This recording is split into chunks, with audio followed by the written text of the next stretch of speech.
I am sure हर कोई अपने life में एक ना एक बार तो जरूर सोचता है, काश ऐसा हो सकता, हमें सिर्फ 10 से 15 साल काम करना पड़े और उसके बाद बस जिंदगी भर अपने मन का कर पाता, जो इच्छा होता वो करता। ना रोज रोज सुबह जल्दी उठकर ऑफिस जाने की टेंशन, ना ही बॉस की देरी चिक चिक सुनने की। बट लाइफ में कुछ ऐसी गलतियां करते चले जाते हैं जिस वजह से यह ख्वाब ख्वाब ही रह जाता है और हम वापस से उसी नौकरी में लग जाते हैं जहां हमें जाना बिल्कुल पसंद नहीं है। जो सबसे बड़ी गलती करते हैं जिसके कारण हम अपने सपने को सच नहीं कर पाते हैं, वह है हमें पावर ऑफ कंपाउंडिंग के जादू के बारे में पता नहीं होता है, और होता भी है तो हम रियल लाइफ में इंप्लीमेंट नहीं करते हैं और इनके अगेंस्ट काम करते रहते हैं। पावर ऑफ कंपाउंडिंग, जिसे अल्बर्ट आइंस्टीन ने दुनिया का 8वां अजूबा कहा है। दोस्तों, अमेरिका का फेमस साइंटिस्ट और इन्वेस्टर बेंजामिन फ्रैंकलिन के पावर ऑफ कंपाउंडिंग के ऊपर एक फेमस कोट है, money make money and the money that money make more money. यानी कंपाउंडिंग है जो पैसा पैसा को बनाता है। आई एम वेरी श्योर इससे पहले आपने पावर ऑफ कंपाउंडिंग कभी ना कभी कहीं ना कहीं जरूर सुना होगा, जरूर पढ़ा होगा। इसके ऊपर आपने काफी सारे वीडियो भी देखे होंगे, उनसे काफी कुछ सीखा भी होगा। बट यह वीडियो आपके लिए बहुत ज्यादा इंपॉर्टेंट होने वाला है, क्योंकि आज मैं आपको एक ऐसे रूल के बारे में बताने वाला हूं जिसे फॉलो करने के बाद आप असली पावर ऑफ कंपाउंडिंग का मैजिक अपने जीवन में देख सकते हैं। एंड बिलीव मी, अगर आपने इस रूल को अगले 8 सालों के लिए अगर आप फॉलो कर लिए ना, तो आपकी लाइफ को ट्रांसफॉर्म होने से कोई तो छोड़ो, आप भी कभी नहीं रोक पाओगे। इस वीडियो के बाद आई एम वेरी श्योर आपकी लाइफ में एक बहुत बड़ा चेंज होने वाला है। बट उससे पहले आपके साथ एक छोटी सी स्टोरी शेयर करता हूं।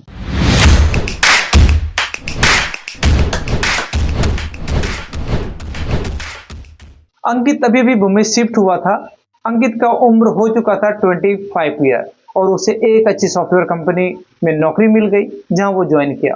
उसकी सैलरी थी 1 लाख रुपए महीने का। अंकित बिहार के एक छोटे शहर मुजफ्फरपुर से बिलोंग करता था और पहली बार मुंबई आया था। तो इतनी मेहनत के बाद जब एक अच्छी जॉब मिली थी, एक अच्छा हैंडसम सैलरी था, जहां उसकी सैलरी 1 लाख रुपए था, तो बात ही क्या थी। फिर अंकित वही करता जो बाकी मिडिल क्लास के लोग करते हैं। अंकित ने भी वही किया। सबसे पहले तो अंकित एक अच्छे पॉश एरिया में रेंट पे फ्लैट देखता है और जहां रेंट होता है 25,000। अंकित का ऑफिस थोड़ा दूर था, बट इतनी अच्छी सैलरी होने के बाद पहली बार मुंबई गया था तो लोकल ट्रेन में कौन सफर करता है, तो अंकित ने न्यू ब्रांडेड कार लेने का सोचता है। अंकित टाटा के शोरूम में जाता है और अंकित को पसंद आता है टाटा नेक्सॉन, जहां वह सबसे हाईएस्ट मॉडल चूज करता है जिसकी प्राइस होती है 15 लाख।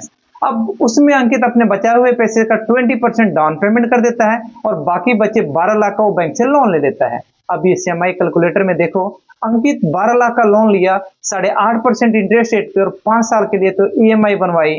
तो अंकित जो हर महीने पे करेगा EMI वो है 24,620 रुपये। जैसे कि अंकित 1 लाख रुपया कमा रहा था और उसका रेंट और EMI के बाद उसे बचता था 50,000 रुपये।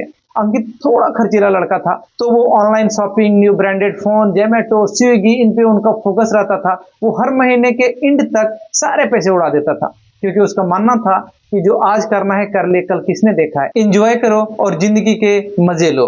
तभी अचानक एक दिन उसके बच्चे 2 दोस्त मिलते हैं, करण और रामचेत। अंकित उन दोनों से पूछता है, आजकल तुम दोनों कर क्या रहे हो? तो रामचेत बोलता है, हम दोनों ने मिलके मुंबई में एक इन्फ्लुएंसर मार्केटिंग एजेंसी डाली है। अब अंकित पूछता है, तो इसमें होता क्या है, तुम इसमें करते क्या हो? रामचेत एक्सप्लेन करता है। अब अंकित को लगा कि यार ये लोग तो ऐसे हैं, क्या कमा रहे हो? तो वो पूछता है, इसमें कितने पैसे अर्निंग हो जाती है? तो रामचेत बोलता है, हाँ, सारे खर्चे निकालकर 1.5 लाख तक प्रॉफिट हो जाता है। हम दोनों 50% के पार्टनरशिप में हैं, तो आराम से महीने के 70-75 हजार रुपया कमा लेता हूँ। रामचेत अंकित से पूछता है कि तू आजकल क्या कर रहा है? इस पर अंकित बोलता है, एक सॉफ्टवेयर कंपनी में काम कर रहा हूँ, सैलरी 1 लाख रुपए है। तो रामचेत बोलता है, अच्छा है, तो इसमें से कितना पैसा इन्वेस्ट करता है? इस पर अंकित शॉक हो जाता है, बोलता है, इन्वेस्टिंग? अरे नहीं भाई नहीं, इन्वेस्टिंग जैसे चीजों में मैं नहीं पड़ता, तो बस लाइफ के मजे ले रहा हूँ। ये देखो और देख, अभी कुछ दिन पहले मैंने न्यू कार ली है और इनकी EMI भरने के बाद सारे पैसे खर्च हो जाते हैं। इन्वेस्टिंग जैसे चीजों के लिए पैसे बचते कहाँ हैं? वैसे भी इन्वेस्टिंग जैसे चीजों से कौन अमीर बन पाया है? इस पर रामचेत बोलता है, ऐसा नहीं, तूने शायद पावर ऑफ कंपाउंडिंग का नाम नहीं सुना है। इस पर अंकित मजाक उड़ाते हुए बोलता है, ये पावर ऑफ कंपाउंडिंग वही है ना जो 10th क्लास में पढ़ी थी? रामचेत मुस्कुराते हुए बोलता है, हाँ भाई वही है। तो अंकित कहता है, 10th क्लास के बातों से तू अमीर बनने की सोच रहा है? क्या बात कर रहा है? इस पर रामचंद स्माइल करते हुए बोलता है, कंपाउंडिंग एक ऐसी ताकत है जिससे तू लाइफ में जल्दी रिटायरमेंट ले सकते हो। पर इस पर अंकित बोलता है, रिटायर तो भाई 60 की एज में होनी है, अभी तो जॉब स्टार्ट किया, कहाँ तू रिटायरमेंट की बात कर रहा है? इस पर रामचंद्र बोलता है कि भाई लाइफ टाइम जॉब करनी है क्या? मैं तो इन्वेस्टिंग के लिए 80-20 का रूल यूज करता हूं। इस पर अंकित बोलता है, यह कौन सा रूल है, मैंने कभी सुना नहीं।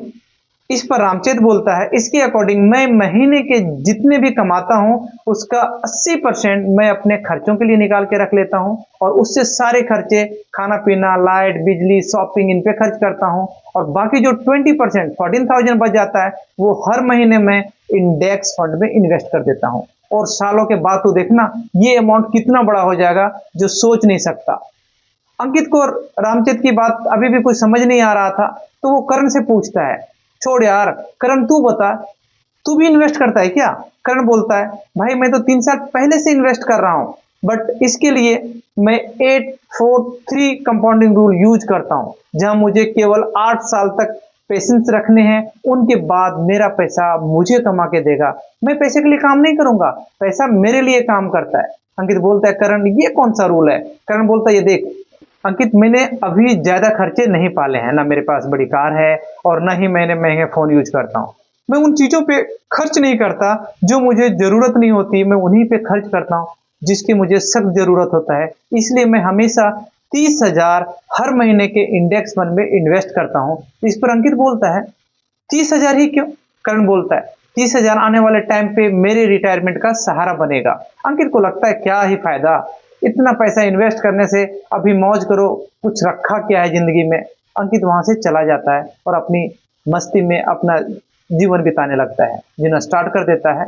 वो मंडे टू फ्राइडे दिन रात काम करता है, मेहनत करता है, सुबह 7 बजे ऑफिस जाने लगता है, सुबह निकलता है, रात को 8 बजे थक हार के आता है, नेटफ्लिक्स पे मूवी देखता है, पिज्जा खाता है, ऑर्डर करता है, ऑनलाइन शॉपिंग करता है। ऐसा करते करते 5 साल निकल जाते हैं। वो बहुत खुश था। ऐसे मस्ती भरे दिन अंकित गुजारते रहता है और 5 साल निकल जाते हैं। एक दिन अंकित का मन करता है कि यार आज करण से बात किया जाए, उसे मिलने का प्लान करते हैं। अंकित करण और रामचंद्र को फोन करता है और मिलने का प्लान बनाता है। आज 5 साल के बाद तीनों दोस्त दोबारा मिलते हैं। तीनों की एज हो चुकी है 30, क्योंकि फर्स्ट टाइम उन्होंने 25 में मिला हुआ था। अब इस चार्ट को देखिए, रामचंद्र ने 25 की एज में इन्वेस्टिंग स्टार्ट की थी और हर महीने इनकम पर 20% इन्वेस्ट करते आ रहा था, तो हर महीने हुआ 14,000 रुपीज इन्वेस्ट कर रहा था। जहां उसे 12% रिटर्न मिल रहा था, तो 5 साल इन्वेस्ट करने के बाद 30 की एज में अब उसके पास हो जाएंगे 11,54,000 रुपए। वहीं करण की इन्वेस्टमेंट को देखिए, करण ने 22 की एज में इन्वेस्टिंग स्टार्ट किया और जैसे कि वह हर महीने 30,000 रुपये इन्वेस्ट करता आ रहा था, जहां उसे 12% के रिटर्न मिल रहा था और 8 साल तक इन्वेस्ट करने के बाद 30 एज में उसके पास हो जाएंगे 48,45,000 रुपये। अब ये देख के अंकित हैरान हो जाता है, यार मेरे पास तो इतने सालों में 1 रुपया सेव नहीं हो पाया। करण के पास लगभग 50 लाख इकट्ठे हो गए थे। अंकित करण से बोलता है, भाई तू 843 रूल क्या था, कुछ इसके बारे में बात कर रहा था? करण बोलता है, भाई थोड़ा टाइम और रुक जा, तब पता चल जाएगा। अब अंकित भी इन्वेस्ट करना चाहता था, बट अब उनके पास इन्वेस्ट करने के लिए पैसे नहीं बच रहे थे, क्योंकि उन्होंने कुछ दिन पहले जैसे कार लोन खत्म हुआ वैसे ही एक उन्होंने लोन पे घर ले लिया था। अब होम लोन चालू हो चुका था और अब कोई भी पैसा सेव नहीं कर पा रहा था। अब फिर तीनों वापस अपने अपने कामों में लग जाते हैं, वापस वो चले जाते हैं। एक दिन दोबारा एक पार्टी में 7 साल के बाद वापस वो मिलते हैं। अब इसकी एज हो चुकी है 37 ईयर, बिकॉज पहले 25 ईयर में मिला था, फिर 5 ईयर में, अब 7 ईयर के बाद मिल रहा है। इस चार्ट में रामचंद्र की इन्वेस्टमेंट को देखिए, 37 की एज में उसकी इन्वेस्टमेंट 45,11,530 रुपये हो चुका है। वहीं करण की वेल्थ को देखिए, करण अभी भी 30,000 रुपये की इन्वेस्ट कर रहा है और वो लगातार करते आ रहा है। 15 साल हो चुके हैं, अब उनकी वेल्थ हो चुकी है 1,51,37,280 रुपये। देखकर उसके होश उड़ जाते हैं। अंकित बोलता है, यार पहले तूने 8 साल इन्वेस्ट किया और अब लास्ट टाइम मिले थे तो तेरी वेल्थ 50 लाख थी और नेक्स्ट 7 ईयर में 3 गुना बढ़कर 1,51,00,000 कैसे बन गई? करण बोलता है दोस्त यही है कंपाउंडिंग की ताकत। करण को आगे समझाता है और बोलता है भाई इसे कंपाउंडिंग का 843 रूल कहा जाता है, जहां अगर आप महीने के 30,000 इन्वेस्ट कर रहे हो और आपको एक इंडेक्स फंड में 12% का एनुअल रिटर्न मिल रहा है, तो ये मुश्किल नहीं है 12% का रिटर्न। आपको पहले 50 लाख बनाने में 8 साल लगेंगे, जो आपके लिए और किसी के लिए भी थोड़ा पेनफुल हो सकता है, लेकिन पहले 50 लाख बनना थोड़ा मुश्किल है, फिर होता है कंपाउंडिंग का जादू, क्योंकि अगले 50 लाख बनाने में आपको सिर्फ और सिर्फ लगते हैं 4 साल, और उसके अगले 50 लाख बनाने में सिर्फ और सिर्फ 3 साल। अब इस चार्ट से आप क्लियर समझ सकते हैं करण की इन्वेस्टमेंट को। इस चार्ट में देखिए, जहां वो हर साल 30,000 रुपये इन्वेस्ट कर रहा है 12% के रिटर्न के साथ। अब उसकी 22 की एज में इन्वेस्टिंग स्टार्ट कर दी थी, तो आप देख सकते हैं कि पहले 8 साल आने 30 साल की एज तक 48 लाख रुपए की वेल्थ बनेगी। अगले 4 साल के बाद आने 34 की एज में उसकी वेल्थ दुगनी हो जाएगी, आने 96 लाख रुपए हो जाएगा। अगले 3 साल में आने 37 की एज में अब उसकी वेल्थ हो चुकी है 1,51,00,000 रुपए। फिर अगले 50 लाख तो केवल 2 साल में आने 39 की एज में बन गए हैं। तो फिर आप देख सकते हैं हर एक साल में उनकी वेल्थ 50 लाख का इजाफा होने लगा है।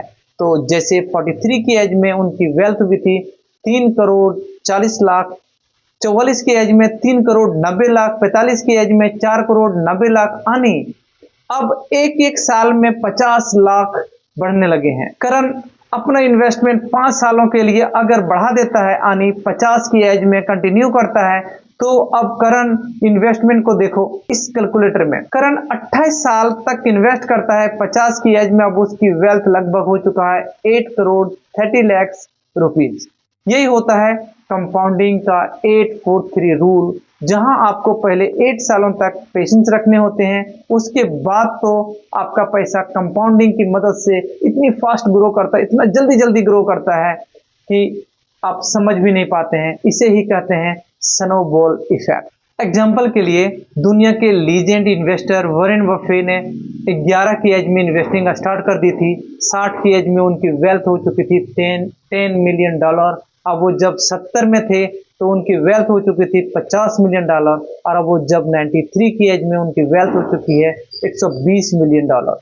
कंपाउंडिंग इसी तरह काम करता है। आप अपनी इनकम का 40 to 50% तक सेव कर लेते हो, तो आप ज्यादा से ज्यादा इन्वेस्ट कर पाओगे। जैसे करण ने अपनी इनकम को अच्छे से सेव किया, इन्वेस्ट किया, हालांकि उनकी इनकम बाद में और बड़ी होगी।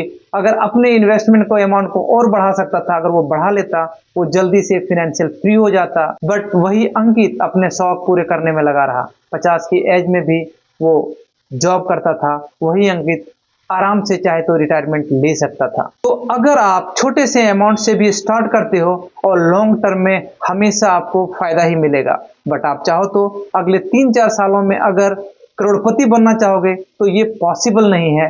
आपको टाइम और पेशेंस दोनों रखने होंगे। इसलिए स्टार्ट से ही अपनी सेविंग पे ध्यान दो, उन्हें इन्वेस्ट करो, और जब आप ठीक ठाक अमाउंट इन्वेस्ट करने लग जाओ तब कंपाउंडिंग आपको पेड़ लगा के देगा, जिसका फल आप आराम से पूरी लाइफ एंजॉय करोगे।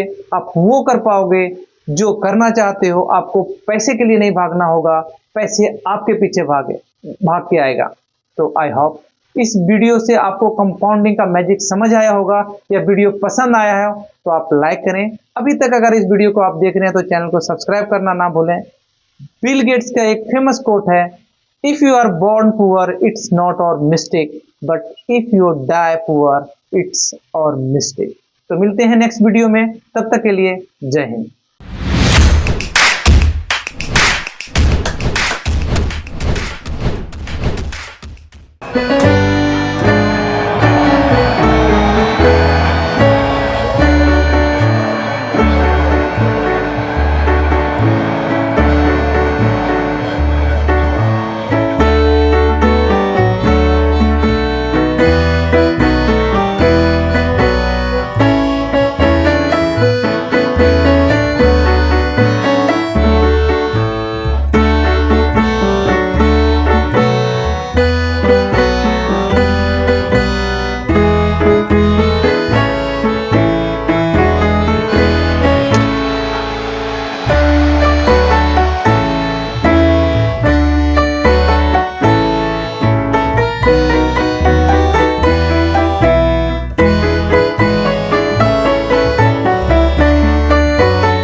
बहुत ग्लैमराइज एंड ग्लोरीफाई कर रखा है लोगों ने रिस्क लेने को। जैसे रिस्क है तो इश्क है, आग का दरिया है, डूब के जाना है। डूब के मरना नहीं है, कुछ लोग डूब के मरने का सोच लेते हैं। वो बिना सोचे आग के दरिया में कूद जाते हैं। वो सोचते ही नहीं कि आग से निकलने की प्रोबेबिलिटीज कितनी है। अगर निकल नहीं पाया तो हमारे पास बैकअप ऑप्शन क्या है? आज बात करेंगे रिस्क की। रिस्क की नहीं, आज बात करेंगे स्मार्ट रिस्क की, बात करेंगे कैलकुलेटेड रिस्क की। जितने भी बड़े लोग हैं उन्होंने हमेशा रिस्क लिया। रिस्क के बिना कुछ हो ही नहीं सकता। और उसमें सबसे पहले नाम आता है रतन टाटा जी का। जब जगुआर के डील कर रहे थे तो सब उनके अगेंस्ट थे, लेकिन उन सब के अगेंस्ट जाके डील की और अब देखो जगुआर उनका सबसे बड़ा कैश काव है। फिर कहा जाता है कि इसके बाद रतन टाटा जी ने एक लाइन कही थी कि मैं सही डिसीजन नहीं लेता, बल्कि मैं डिसीजन ले लेता हूं और बाद में उसे सही बनाता हूं। जबकि यह बात झूठ है, बिल्कुल ही झूठ है। ऐसा उन्होंने कभी नहीं कहा। ये बात खुद उन्होंने एक इंटरव्यू पे माइक पे एक्सेप्ट किया था, क्योंकि हमारे दिमाग में बैठा हुआ है कि रिस्क के बिना कुछ नहीं है। तो अब जो मैं बात करने वाला हूं शायद आपको बुरी लग सकती है। रिस्क लेने वाले लोग बेवकूफ होते हैं, समझदार लोग हमेशा स्मार्ट रिस्क लेते हैं, कैलकुलेटेड रिस्क लेते हैं।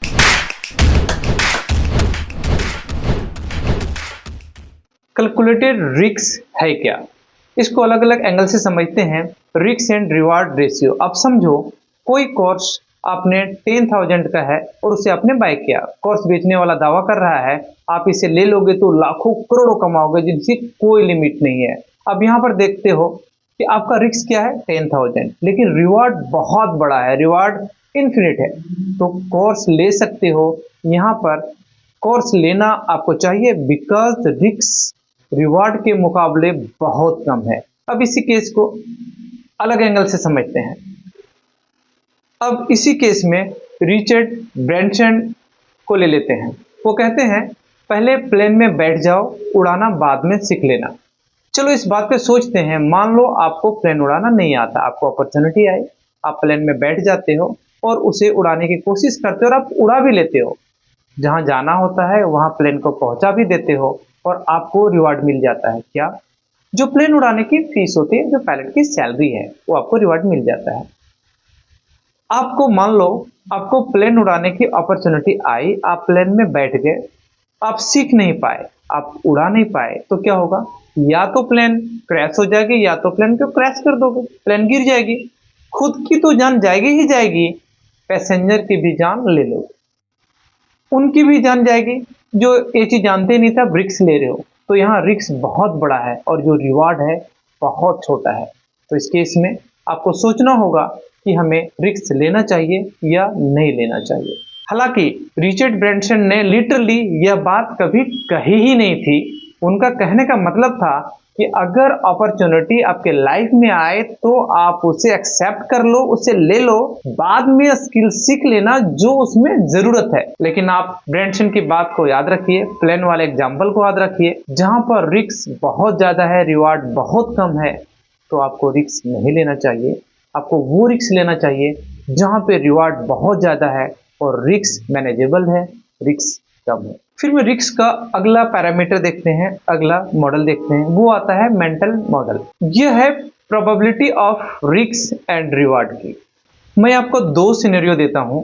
मान लो एक लॉटरी का टिकट खरीदने के लिए आपने 1000 रुपीज लगाया और आप उस टिकट से 10,000 रुपीज जीत सकते हो, लेकिन उसमें जीतने की जो प्रोबेबिलिटी है, चांसेज हैं, वो 1% है। दूसरे केस में यह है कि एक लॉटरी का टिकट जो आपने खरीदा है, आप उससे 1,00,000 रुपए जीत सकते हो, लेकिन जीतने की चांसेज कितनी है? 1000 में 1 का, यानी 0.01%। तो आप क्या चूज करोगे? सोच लो, आपने दिमाग में सोच के रखना है। मैं इसका आंसर आगे देता हूं। पहले पॉइंट पे हमने देखा कि रिस्क वो लेना चाहिए जहां रिवार्ड ज्यादा हो, रिस्क कम हो। यहां पर हम देख रहे हैं कि आपको रिवार्ड मिलने का चांसेस कितना है, ये भी आपको देखना चाहिए। मान लो कि आप ऐसा काम करने जा रहे हो जिसमें आपकी 1000 लगने वाला है और आप सक्सेस हो गए तो 1000 मिलेंगे, नाकामयाब हो गए तो डूब जाएंगे। लेकिन इससे कैच यह है कि सक्सेसफुल होने का चांसेस 20% है और फेल होने के चांसेस 80% है। अब आप क्या करोगे? यही है second mental model. Risk reward ratio के साथ साथ आपके रिवार्ड मिलने की प्रोबेबिलिटीज को भी देखनी चाहिए, आपको देखनी होती है। कितने ज़्यादा चांसेज है वो काम करिए। रिस्क वो लीजिए जिसमें कामयाब होने की चांसेज हैं। लॉटरी वाले केस में आपको फर्स्ट ऑप्शन चूज करना चाहिए। लॉटरी में बिल्कुल सपोर्ट नहीं करता, पर मैंने एग्जांपल के तौर पे इसे लिया था। तो फर्स्ट ऑप्शन में ज़्यादा जीतने के चांसेज हैं, वो ज़्यादा सही है। सेकंड ऑप्शन में 0.01% है, तो फर्स्ट ऑप्शन आपके लिए एक बेहतर ऑप्शन है। तो रिस्क हमेशा प्रोबेबिलिटीज और कैलकुलेटेड रिस्क पे देना चाहिए। नेक्स्ट जो हमें आगे ध्यान देना है रिस्क में, वो है रिस्क रिकवरी।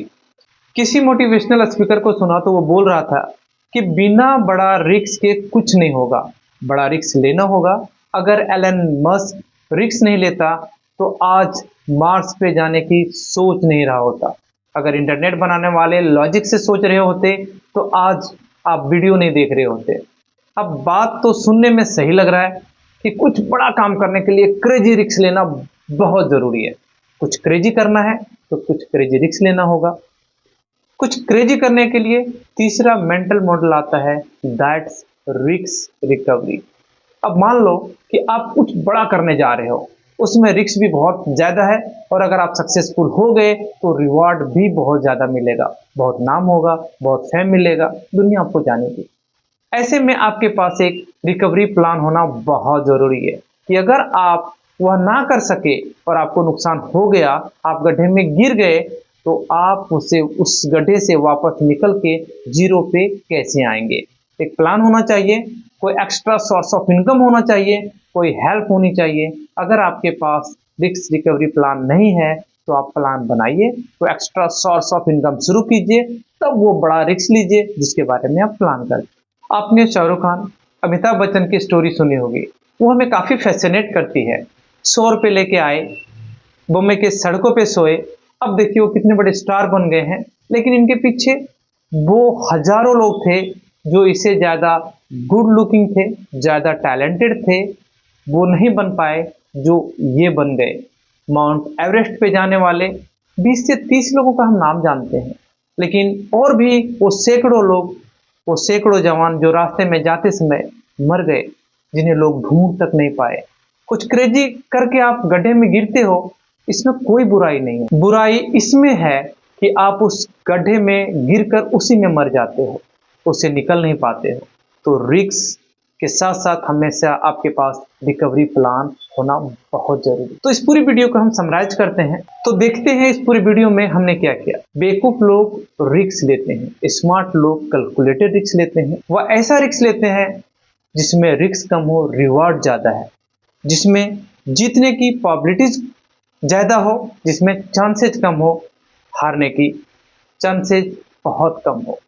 तीसरा, अगर वह रिस्क लेने में फेल हो गए तो उसमें निकलने के लिए एक रिकवरी प्लान भी हमारे पास होना चाहिए। यह होता है रिस्क लेने का तरीका। यह नहीं कि रिस्क है तो इश्क है, कूद जाओ, डूब जाओ, मर जाओ, ऐसे कोई ज़रूरत नहीं है। हमें रिस्क लेने से पहले किन किन बातों पे ध्यान देना चाहिए, हमें रिस्क लेना कितना चाहिए, अगर ये बातें अगर समझ आई है, अगर ये वीडियो यूजफुल लगा है, अगर आप इस चैनल पे पहली बार हैं तो प्लीज़ चैनल को सब्सक्राइब कीजिए। पसंद आया है तो लाइक एंड कमेंट करना ना भूलें। Thank you.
Digital currency government क्यों ला रही है, उसके पीछे उसका मकसद क्या है, उसको क्या बेनिफिट्स मिलना है, लेकिन हम और आप यूजर्स को इसका क्या बेनिफिट मिलेगा, इस डिजिटल करेंसी के पीछे सच्चाई क्या है, आपको मिलेगा सभी क्वेश्चंस के आंसर इस वीडियो में। तो शुरू करते हैं आज का वीडियो।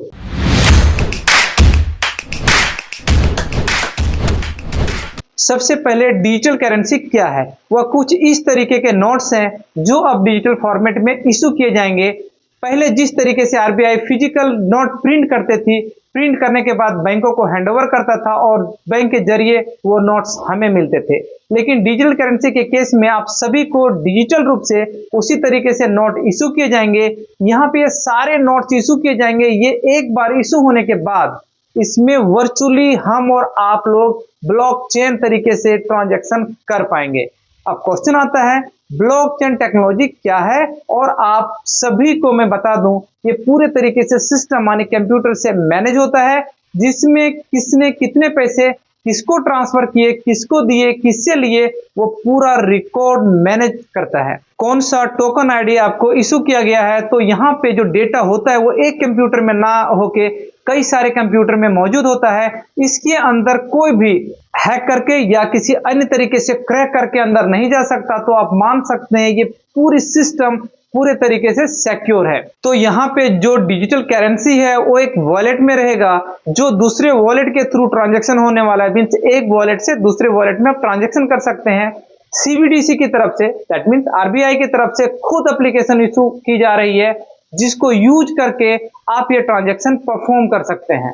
या फिर जितनी भी बैंक है जो डिजिटल करेंसी के अंतर्गत काम कर रही हैं, सीबीडीसी के अंतर्गत पंजीकृत हैं, वो सभी बैंक अपना एप्लीकेशन इशू करेंगे, जिसमें आप अपना वॉलेट क्रिएट कर सकते हैं और उसी वॉलेट में आप डिजिटल तरीके से कैश रख सकते हो। वह कैश कभी भी फिजिकल रूप में कन्वर्ट कर सकते हो या फिर उसको ऐप के जरिए आप किसी को भुगतान भी कर सकते हैं।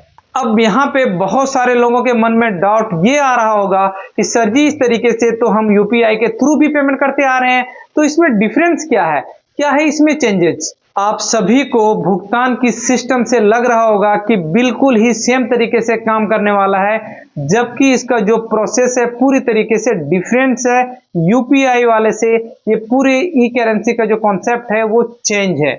यहाँ पर जब आप अपना यूपीआई के जरिए भुगतान करते हो तो बेसिकली आप अपने यूपीआई एप्लीकेशन के जरिए जब पेमेंट करते हैं तो उस एप्लीकेशन से एक रिक्वेस्ट बनती है, जो उसके बाद सामने वाली पार्टी को उसका जो पेमेंट है कर दिया जाता है।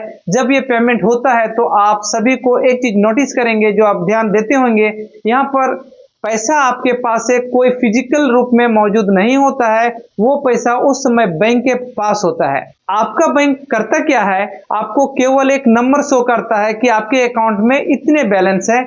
उसे पैसे से जितने भी अमाउंट आप बोलते हैं कि सामने वाले बैंक को इशू कर दो, वो उतना अमाउंट आपके बैंक से डिडक्ट कर देता है और बैलेंस अमाउंट शो कर देता है और सामने वाले बैंक को उतने अमाउंट ट्रांसफर कर देता है।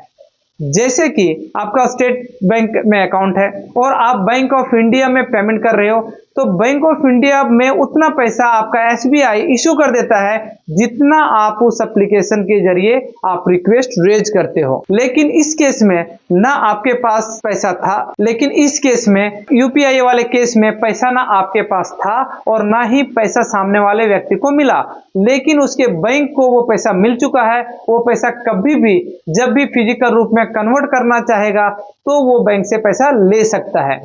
यहाँ पर डिजिटल करेंसी में क्या हो रहा है कि आप वो पैसा खुद से भेज रहे हो, बीच में इनसे बैंक की जरूरत नहीं पड़ेगी। दैट मीन्स को जो बीच के इंटरमीडियरीज थे, जो बैंक था यूपीआई में, उसकी यहाँ पे जरूरत नहीं होगा। डायरेक्ट आप उस पार्टी को ट्रांसफर कर रहे हो, इसमें बैंक की इन्वॉल्वमेंट नहीं होगी। पहली बार कैश आपको बैंक के जरिए ही मिलेगा, उसके बाद इस पूरी तरीके से बैंक का राइट इससे हट जाता है। बैंक इसको अब आपकी परमिशन के बगैर यूज नहीं कर पाएगा, यानी कि बैंक इन केस अगर डूब जाता है तो आपका पैसा पूरी तरीके से सेफ रहेगा, क्योंकि वो पैसा आरबीआई के पास है, सीबीडीसी के पास रहेगा, वो आपका पैसा डूबने का चांसेस खत्म हो जाता है, वो पैसा नहीं डूबने वाला है। तो चलिए अब इसके कुछ एडवांटेज की बात कर लेते हैं कि इससे हमें बेनिफिट क्या मिलने वाला है। सर जी, डिजिटल करेंसी में हमें एक्चुअल में क्या क्या बेनिफिट मिलेंगे, ये क्वेश्चन तो आपके माइंड में आ रहा होगा। तो सबसे पहला बेनिफिट आपको मिलने वाला है, जो आप सभी को मिलेगा, हम सभी को मिलेगा, वो ये है कि कैश कैरी करने की जरूरत नहीं पड़ेगी। हम कहीं भी जाते हैं, किसी भी तरीके से हमें कैश कैरी करने की जरूरत नहीं है।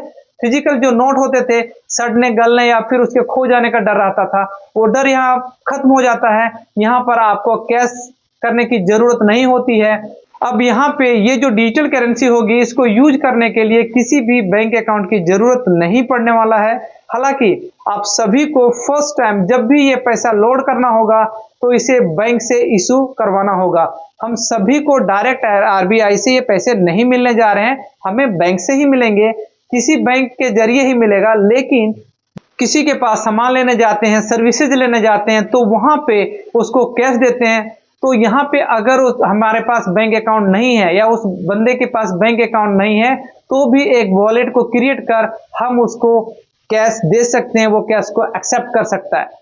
तो उस डिजिटल कैश को कभी भी कोई भी सामान खरीदने के लिए वो बंदा यूज कर सकता है जिसने ये एक्सेप्ट किया वॉलेट बना के, और उसी तरीके से इसे कैश को यूज करेगा जैसे फिजिकल कैश को यूज करता था। पर कुछ लिमिट है जो इस ट्रांजैक्शन को वो क्रिएट करके अगर वो ट्रांजैक्शन करता है तो कुछ लिमिट तक ही वो ट्रांजैक्शन कर सकता है। इसके बाद में अगर उससे ज्यादा ट्रांजैक्शन कर रहा है या उससे ज्यादा वैल्यू अमाउंट वो ऐड करना चाहता है, अपने अकाउंट में रखना चाहता है, तो उसे बाद में अपने वॉलेट को, अपने अकाउंट को केवाईसी कराने की जरूरत होगा। तो यहाँ पे आप सभी को आधार के जरिए केवाईसी करने का ऑप्शन एप्लीकेशन में मिलेगा। इसके अलावा आप सभी लोग अपने बैंक अकाउंट के थ्रू भी इसे लिंक कर सकते हैं। अभी जो लेटेस्ट इंफॉर्मेशन है, वॉलेट की होल्डिंग कैपेसिटी 1 लाख की होगी और पर डे 25,000 ट्रांसफर कर सकते हो, एंड नंबर ऑफ जो लोड होगा 20 टाइम्स हम उसको लोड कर सकते हैं, 20 बार इसको हम लोड कर सकते हैं उस वॉलेट में, और आगे इसे बढ़ाया जा सकता है। सेकेंड बेनिफिट ये मिलने जा रहा है, बेसिकली जो भी नोट प्रिंट होते हैं, वो सब लोगों को पता है कि नोट प्रिंट के लिए गवर्नमेंट काफी अच्छा खासा पैसे खर्च करती है, उसको एक बैंक से दूसरे बैंक में ट्रांसफर करना। देखेंगे कई बार लॉजिस्टिक के जो वाहन होते हैं वो काम कर रहे होते हैं, इसमें एक अच्छा खासा खर्च गवर्नमेंट को करना पड़ता है एक दूसरे बैंक में ट्रांसफर करने के लिए या एक दूसरे बैंक में ले जाने के लिए। तो इसी चीज को यह डिजिटल करेंसी रिजॉल्व करने वाला है। यहाँ पर भी गवर्नमेंट की काफी सेविंग होने वाले है। अगला बेनिफिट की बात करें तो आप सभी को यहाँ पे कोई ट्रांजैक्शन फीस नहीं लगने वाला है जो पहले लग रहा था। अगर आप डिजिटल तरीके से अभी ट्रांजैक्शन करते हैं तो आप सभी को पता होगा कि आप सभी को कैश निकालना है एटीएम के जरिए तो 3-4 ट्रांजैक्शन आपको बैंक फ्री देता है, उसके बाद के ऊपर जो भी ट्रांजैक्शन करते हैं तो चार्जेस लगाना शुरू कर देती है। तो यहाँ पे कोई भी आपको डिजिटल करेंसी में चार्जेस देने की जरूरत नहीं होगा। आप इसके बिना किसी भी तरीके का चार्ज पे किए डिजिटल तरीके से इसका उपयोग कर सकते हो, किसी के साथ आप शेयर कर सकते हैं। यहाँ पे ये डिजिटल तरीके से कैश भुगतान होने वाला है, तो यहाँ पर इसके ट्रैकिंग फैसिलिटी रहेगी। आपने कब किसको कितना भुगतान किया है आप उसको ट्रैक कर पाओगे। ये थे कुछ एडवांटेजेस। अब हम बात कर लेते हैं कुछ डिसएडवांटेजेस की, क्योंकि अभी तक हमने इसके फायदे की बात किया, अब इससे नुकसान क्या क्या हो सकता है, क्या क्या होने वाला है, एक बार हम इसे देख लेते हैं। इसके बारे में एक नजर हम डाल सकते हैं तो आप सभी लोग देखेंगे कि आज के डेट में गवर्नमेंट ने सभी चीजों को डिजिटल करते जा रही है कि Aadhaar card, PAN card, voter ID card, सभी तरीके के डॉक्यूमेंट जो हैं आप सभी लोग देखेंगे कि गवर्नमेंट एक दूसरे को लिंक कर रही है, लिंक करते जा रही है। इसी तरीके से आप देखेंगे कि डिजिटल करेंसी जो है इसमें भी आप सभी को सभी इनिशियल वॉलेट जो है वो आप ऐसे क्रिएट कर सकते हो, लेकिन आप जैसे ही आप ट्रांजैक्शन इसमें परफॉर्म करना शुरू कर देते हैं सभी को आधार के थ्रू ऑथेंटिकेट करने की जरूरत होगी। अब यहाँ पे आप सभी लोग जितने भी चीजें, जितने भी ट्रांजैक्शन परफॉर्म करते हो, कभी भी ये इंफॉर्मेशन गवर्नमेंट ट्रैक कर सकती है।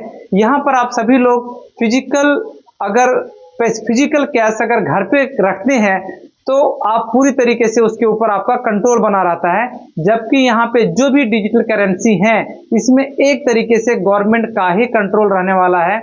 हम सभी लोग देखते हैं कभी कभी कुछ इस तरीके का मिसहैपनिंग हो जाता है जबकि हमारी सारी सर्विसेज गवर्नमेंट बंद कर देती है। जैसे किसी के यहाँ छापा पड़ गया या कोई ऐसे ट्रांजैक्शन परफॉर्म किया तो सारी सर्विसेज गवर्नमेंट हमारी बंद कर देती है। तो यहाँ पर इस तरीके से आप सभी के जो सर्विसेज मिलने वाले हैं उस पे गवर्नमेंट का एक तरीके से कंट्रोल रहने वाला है। वो किसी भी समय किसी का कोई भी ट्रांजैक्शन परफॉर्म करने से रोक सकती है। इसी के साथ एक और डिसएडवांटेज ये है कि आप सभी लोग जितने भी पैसे बैंक में रखते हैं तो आप सभी को बैंक इंटरेस्ट पे करती है, लेकिन इस केस में आपको कोई भी इंटरेस्ट नहीं मिलने वाला है। जबकि फिजिकल जो कैश होता है वो बैंक के जरिए इशू किया जाता है और बैंक में ही पड़ा रहता है। आपके बैंक से निकलता है तो किसी दूसरे बैंक में जाता है, इसी तरीके से रोटेशन होते रहता है। बल्कि जो डिजिटल करेंसी है इसमें ये जो पैसे हैं ये आरबीआई के तरह ही बैंकों आरबीआई के तरफ से बैंकों को इशू किया जाएगा। उसके बाद ये इसमें जो भी पैसा है ये आरबीआई के तरफ से बैंकों को इशू किया जाएगा। इसके बाद यूजर जब अपने अकाउंट में लेगा तो उसके बाद बैंकों का कंट्रोल इससे पूरी तरीके से हट जाएगा। अब अगला डिसएडवांटेज ये है कि अगर बैंकिंग सेक्टर में प्रिंसिपल कंट्रोल बैंकों का नहीं रहेगा तो यहाँ पे लोगों को लोन लेने में मिलने में दिक्कत आ सकती है। जैसे बैंक अभी करती क्या है, जब भी आप बैंक लोन लेने जाते हो तो आप सभी के 5-6 महीने का स्टेटमेंट देखता है और आप कितने लेन देन कर रहे हो, बैंक के जो ट्रांजैक्शन होते हैं उसकी एक्टिविटी और सिविल के स्कोर के हिसाब से आप सभी को लोन देता है। तो यहाँ पे जब बैंक के पास ये सारा पैसा नहीं रहेगा, आपके वॉलेट में रहेगा, तो यहाँ पे लोगों को उस केस में लोन मिलने में प्रॉब्लम आ सकती है। बट आगे देखते हैं इसमें क्या सॉल्यूशन आता है। अब अगला जो डिसएडवांटेजेज है, मेरे हिसाब से 35% इंडियन के पास आज भी स्मार्टफोन नहीं है। बहुत सारे रूरल लोग जो हैं आज भी स्मार्टफोन अच्छे तरीके से ऑपरेट नहीं कर पा रहे हैं। फिजिकल कैश सभी को पता है, जबकि डिजिटल कैश जो है अभी इन लोगों में अवेयरनेस नहीं है, उनके बारे में उनको जानकारी नहीं है। तो बहुत बड़ी आबादी ऐसी है जो फोन को अच्छे तरीके से ऑपरेट नहीं कर पाते हैं, उसके पास टेक्नोलॉजी एक्सेस करना उससे आता ही नहीं है। तो ब्लैक एंड व्हाइट फोन के तरीके से इस तरीके से रखे हुए हैं, तो उन लोगों को कैश समझने में, ये डिजिटल कैश समझने में, उसको संभाल कर रखने में दिक्कत आने ही वाली है। और हम सभी लोग जानते हैं कि ऑनलाइन जितनी भी चीजें कहीं ना कहीं सिक्योरिटी इश्यूज उठते ही रहते हैं। गवर्नमेंट को इस पे काफी अवेयर रहना पड़ेगा, काफी फोकस रहना पड़ेगा और जो भी सिक्योरिटी इश्यूज आते हैं उसे समय समय पे फिक्स करना होगा। इसको टेक्नोलॉजी के साथ अपडेट करते ही रहना होगा, क्योंकि हम सभी को पता है ऑनलाइन जितनी भी चीज होती हैं कुछ ना कुछ ऐसे लूपहोल होते हैं जिसे हैकर्स फाइंड कर ही लेते हैं, उसको पता लगा ही लेते हैं। फिर उस करेंसी को किस तरीके से यूजर के जरिए ट्रांसफर करवा सकता है और उसे किस तरीके से मिसयूज कर सकता है, वो कुछ ना कुछ तो निकालेंगे ही निकालेंगे लूपहोल। जैसे कि यूपीआई में होता है, कुछ लोगों के साथ तो ऐसे केस हो जाते हैं कि रिक्वेस्ट मनी के साथ क्या करते हैं कि वो अपना पिन डाल के सेंड कर देते हैं। लोगों को लगता है कि पैसे आ रहे हैं, जब पिन डालता है तो उनके खाते से जब पैसे निकल जाते हैं तो कहते हैं ओ ये तो फ्रॉड हो गया। तो इस तरीके का जो लूपहोल है आने वाले टाइम में आपको देखने को मिलेंगे और इस तरीके के जो भी चीजें हैं गवर्नमेंट उनको समय समय पे फिक्स करना होगा। बस दोस्तों आज के वीडियो में इतना ही। वीडियो आप लोगों को कैसा लगा कमेंट बॉक्स में लिख के जरूर बताएं। अगर आप वीडियो अभी तक देख रहे हैं तो चैनल को जरूर सब्सक्राइब कीजिएगा। हम मिलते हैं एक नए वीडियो में, तब तक के लिए जय हिंद।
दोस्तों आज हम बात करेंगे इस वीडियो में ऐसे 5 फैक्टर के बारे में, ऐसे 5 मिस्टेक जो हर मिडिल क्लास कर रहा है, जिसकी वजह से वो इतने स्ट्रगल करने के बाद वो अपनी जो डिजायर लाइफ है वो उसे जी नहीं पाता।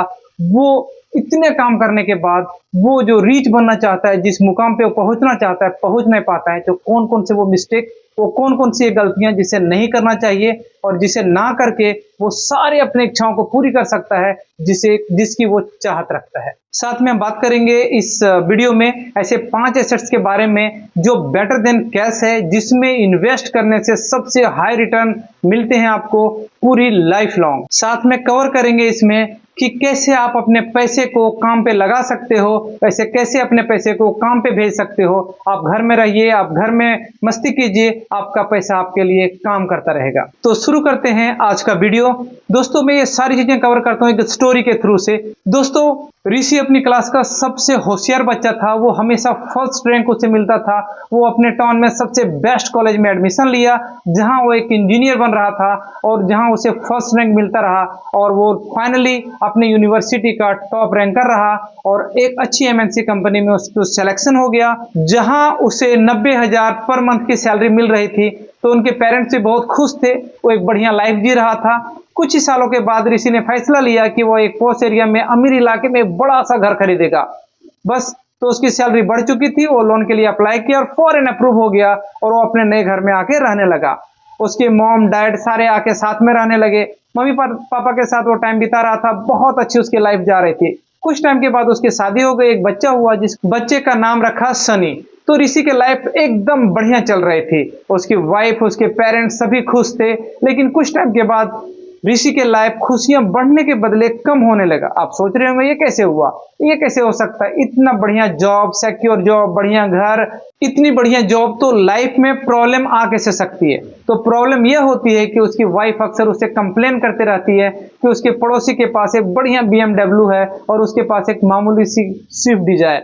जब वो अपने बेटे प्रिंस को स्कूल पिकअप करने जाती है तो उसे शर्म आता है, बाकी लोग लग्जरी कार में आते हैं और वो मामूली सी कार में जाती है। जब ऋषि ने ये बात सुनी तो उसको लगा कि ठीक है, उन्होंने लोन पे एक न्यू मर्सिडीज कार ले लिया। कुछ ही दिनों के बाद उसका बेटा प्रिंस कंप्लेन करने लगा, उसका बेस्ट फ्रेंड टीटू की फैमिली स्विट्जरलैंड घूम के आया है, वो लोग सिर्फ अयोध्या गए, और तो उसे बहुत शर्म वैकेशन का फोटो अपलोड करते हुए। अब दोस्तों ऋषि के ऊपर पहले घर का, कार का लोन का प्रेशर था ही, अब उसने अपने फैमिली की डिजायर पूरा करने के लिए ओवर टाइम करने लगा। लेकिन फिर भी उनकी फैमिली की डिमांड ही नहीं खत्म हो रही थी, एक के बाद एक बढ़ती जा रही थी। डिमांड से ऋषि इतना परेशान हो गया कि आखिर ये हो क्या रहा है? इन लोगों को तो खुश होना चाहिए कि उनकी इतनी बढ़िया घर में रह रहा है, उनका बेटा एक अच्छे स्कूल में पढ़ाई कर रहा है, लेकिन ये लोग तो सैड होते जा रहे हैं पड़ोसियों को देख देख कर। अब पहले से ऋषि सैलरी कुछ पैसे सेव नहीं हो रहा था, वो जितना ओवर टाइम कर रहा था वो पहले से कर रहा था। दैट मीन्स पूरी कैपेसिटी को स्ट्रेच कर रखा था और उसके पास कुछ भी एक्स्ट्रा टाइम नहीं था जिसका वो यूज कर सके पैसे को कमाने के लिए। इसलिए फाइनली वो ये सोचता है कि अगर मैं अपने कॉलेज का सबसे होशियार बच्चा था, सबसे टॉप रैंक होल्डर था, तो एक अच्छी कंपनी में जॉब भी मिली, हमारा सिलेक्शन भी हुआ, ओवर टाइम करने के बावजूद भी मैं अपने खर्चे को नहीं पूरा कर पा रहा हूँ, ये आस पड़ोस वाले क्या काम करते होंगे? इतने बढ़िया खुश रहते हैं, वो जब मन करता है वेकेशन पे जाते हैं, वो काफी हैप्पी रहते हैं। इसको जानने के लिए वो अपने पड़ोसियों से फ्रेंडशिप करता है और पता लगाने की कोशिश करने लगता है कि ये लोग इतनी लग्जरी लाइफ अफोर्ड कैसे कर सकते हैं। और जब उसे पता चलता है कि उनके पड़ोसियों की सैलरी, उसके पड़ोसियों की सैलरी तो उससे कम है, लेकिन उनके पास कुछ ऐसे एसेट्स होते हैं जो उनके लिए काम कर रहे होते हैं, उनको इनकम कमा के देते हैं। मतलब उनके पास मल्टीपल रिसोर्स होते हैं इनकम के, जो सिर्फ सैलरी के भरोसे नहीं वो बैठा रहता है। जब वो स्विट्जरलैंड या दुनिया भर घूम रहा होता है तो उसके एसेट्स काम कर रहे होते हैं, जिससे उनको कंटिन्यूअस इनकम मिलती रहती है।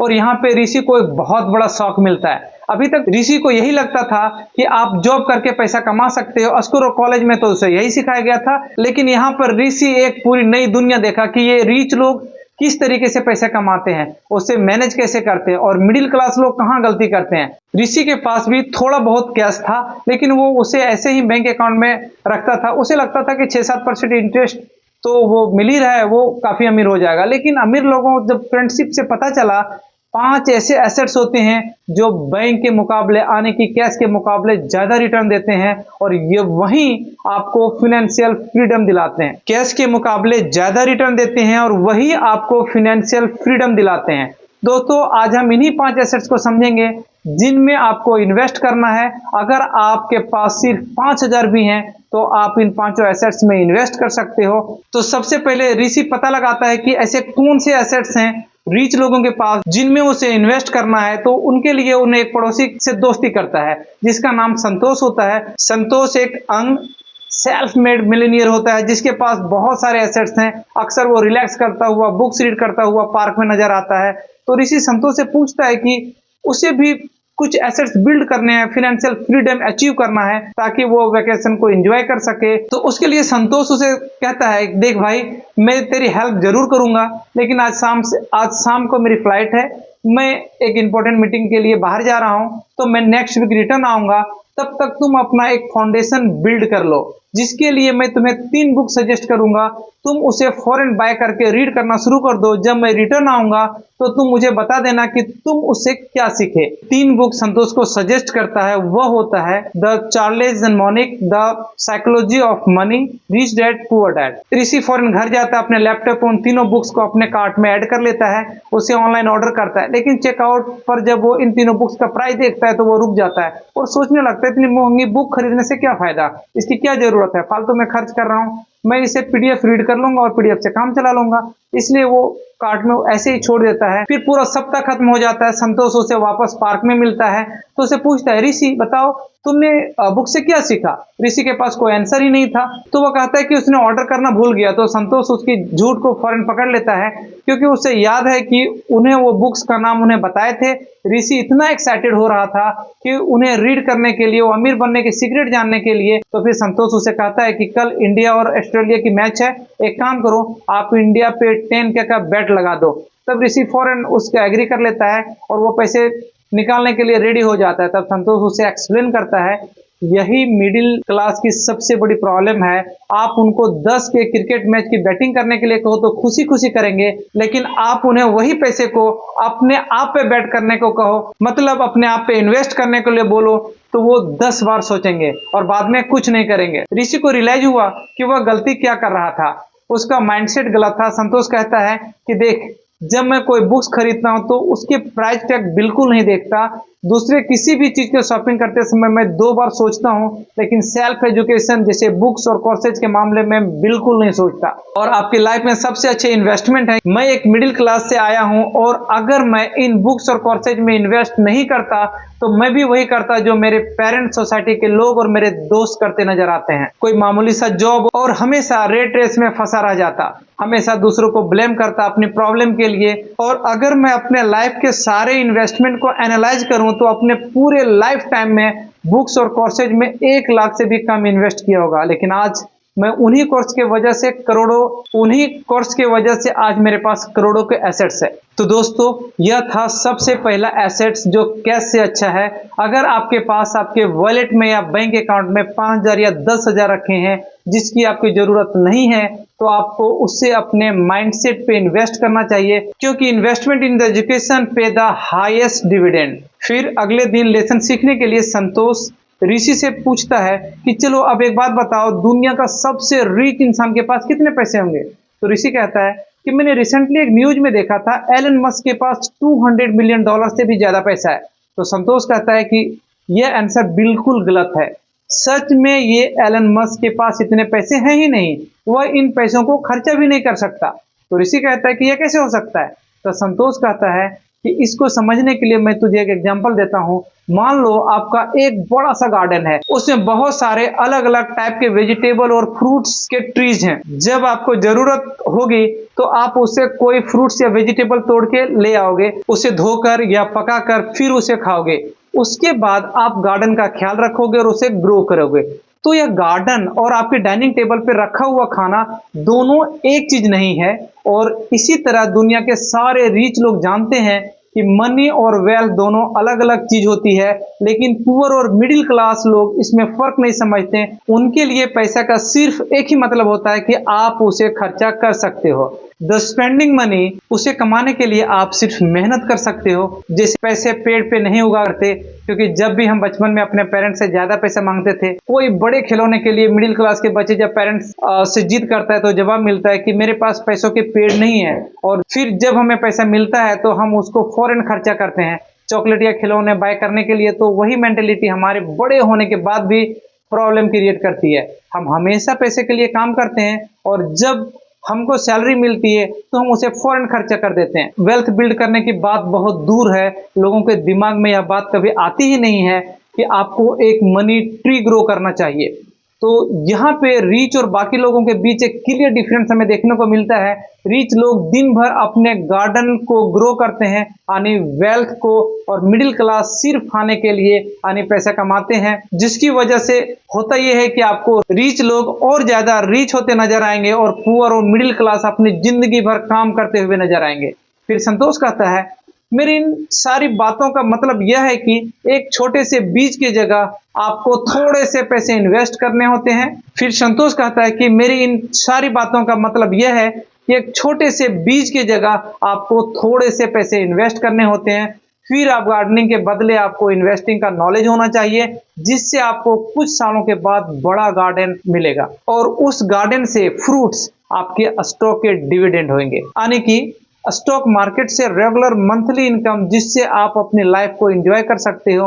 और क्योंकि यह गार्डन आपके लाइफ टाइम में इतना बड़ा हो जा सकता है, मतलब आपके स्टॉक्स कंपाउंडिंग के पावर से इतना ज्यादा ग्रो कर सकते हैं कि आप अपने सपने में नहीं सोच सकते, जिसके बाद आप ऐसी ऐसी चीजें लग्जरी आइटम खरीद सकते हो कोई अच्छे से अच्छा जॉब करने वाला एम्प्लॉय नहीं खरीद सकता। और हमें स्कूल और कॉलेज में ये सब कभी नहीं सिखाएंगे, क्योंकि जॉब करने के लिए हमें बहुत सारे लोग चाहिए होते हैं, उसकी ट्रेनिंग स्कूल और कॉलेज में होती है। जब ऋषि को यह पता चलता तो बहुत बड़ा शौक मिलता है कि एक बहुत ही अच्छा स्टूडेंट होने के बावजूद, एक अच्छा जॉब करने के बाद भी वह मामूली सा मिडिल क्लास एम्प्लॉय बन के क्यों रह जाता है। जिन लोगों को स्टॉक मार्केट के बारे में पता चलता भी है, वो उसे ट्रेडिंग करते हैं और अपने कीमती पैसे गवा देते हैं, एक बड़ा गार्डन ग्रो करने के बारे में कभी नहीं सोचता है। तो यह था दूसरा एसेट्स। तो फिर अगले दिन संतोष ऋषि को वापस पार्क में मिलता है और उसे क्वेश्चन करता है कि मान लो किसी इंसान के पास एक पर्सनल लोन है, 12% इंटरेस्ट पे है, और उसी बैंक में उसने एक एफडी किया है जिसपे उसे इंटरेस्ट 8% मिल रहा है। तो इस आदमी के बारे में तुम्हारा क्या ख्याल है? तो ऋषि कहता है कि इस इंसान को पैसे की समझ नहीं है, वो इंसान जरूर फ्यूचर में परेशान होगा। तब संतोष कहता है कि ऋषि, तुमने खुद ऐसा ही कर रखा है, तुमने मल्टीपल कार्ड्स ले रखे हैं क्योंकि तुम्हारे आधी से ज्यादा सैलरी ईएमआई में जाती है।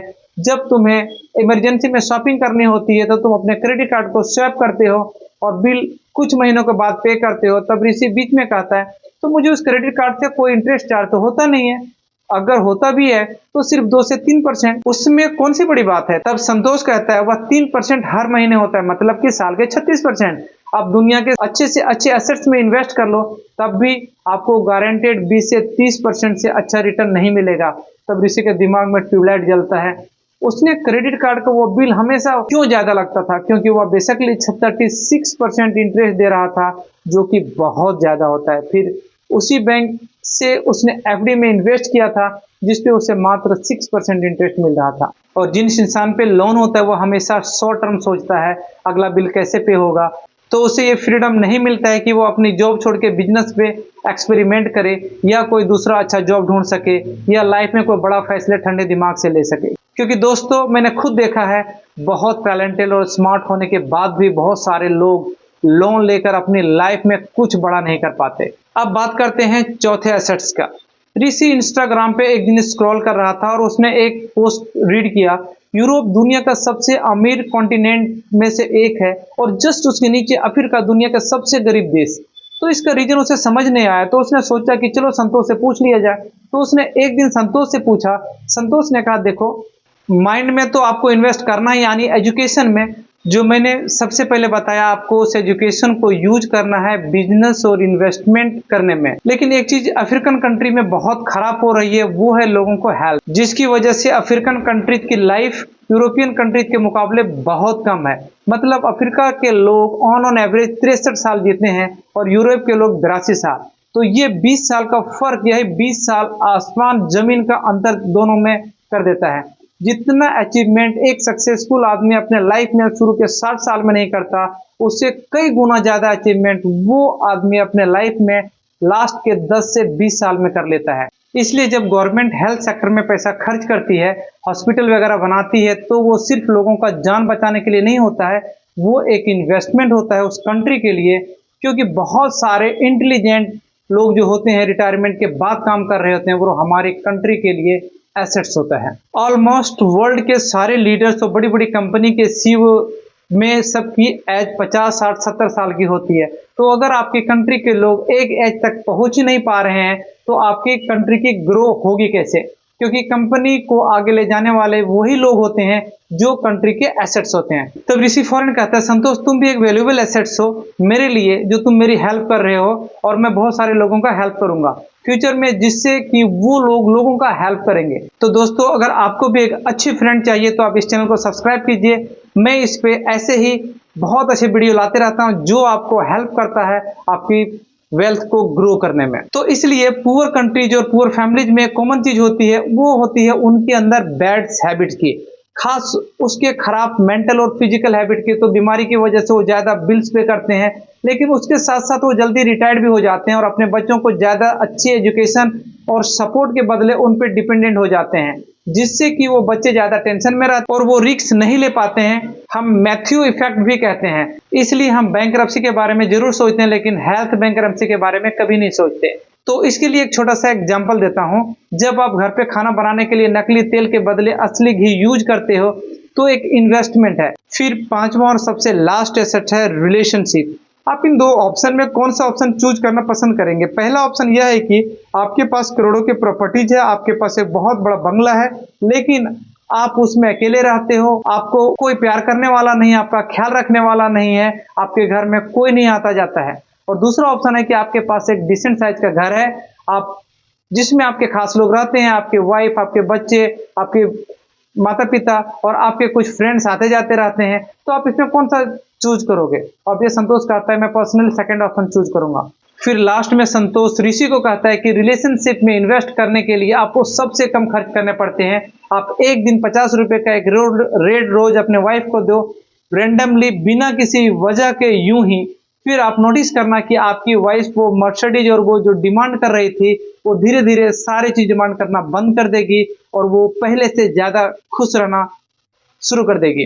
तो दोस्तों, ये थे 5 एसेट्स जो कि सभी को इन एसेट्स में इन्वेस्ट करना चाहिए, अपने माइंडसेट पे, एजुकेशन पे, अपने वेल्थ ग्रो पे, अपने एसेट्स और इन्वेस्टमेंट को डिफरेंशिएट करने पे और रिलेशनशिप पे। तो दोस्तों, अगर आप यहां तक वीडियो देख रहे हैं तो सब्सक्राइब करना ना भूलें, और आपको ये वीडियो कैसा लगा कमेंट करके जरूर बताएं। Thank you. जय हिंद।